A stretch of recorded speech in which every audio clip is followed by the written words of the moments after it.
The words landed like a blade across the boardroom table. We've decided to terminate your position. Pack your things immediately. No hesitation, no courtesy, just execution. I watched them.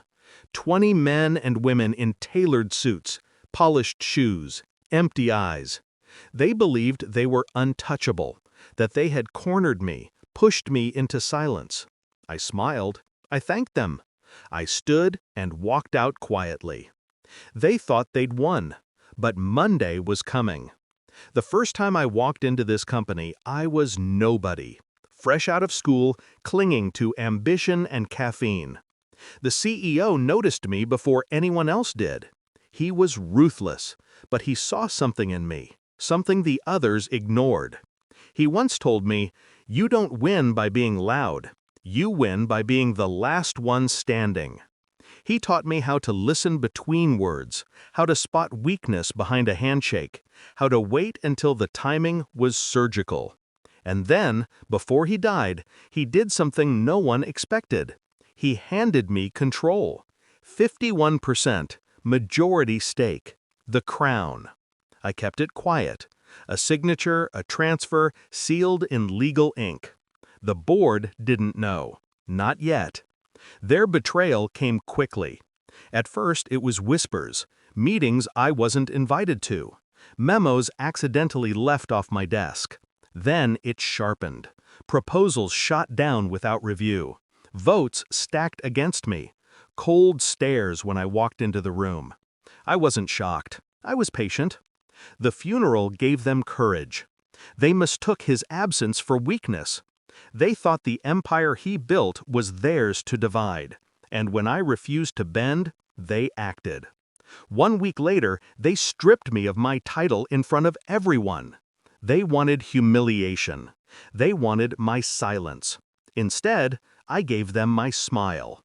I didn't fight because I didn't need to. While they played at politics, I played at permanence. My lawyers had already confirmed it. Every decision they made without me was void. Every document they signed, every vote they cast, it was theater without power. The company was mine. But revenge is never about speed. It's about precision. So I waited. The weekend passed like the pause before a storm. I didn't call. I didn't email. I let them enjoy their illusion of victory. Let them toast to their own survival. Then Monday arrived. I walked back into the same boardroom they had exiled me from. Their laughter died mid-sentence when they saw me. "Didn't we make ourselves clear?" one of them sneered. I set the folder on the table. Thick, heavy, authority pressed into paper. "My 51%, I said softly. Silence fell. I opened the folder and slid the documents across. Legal transfer, bank statements, court seals. Every page proof that while they schemed, I had already won. One by one, I watched realization bloom on their faces. My father used to say, people don't break all at once. They crack in stages. First denial, then disbelief, then the slow, choking recognition of truth. I saw it in them now. "You're finished," I told them.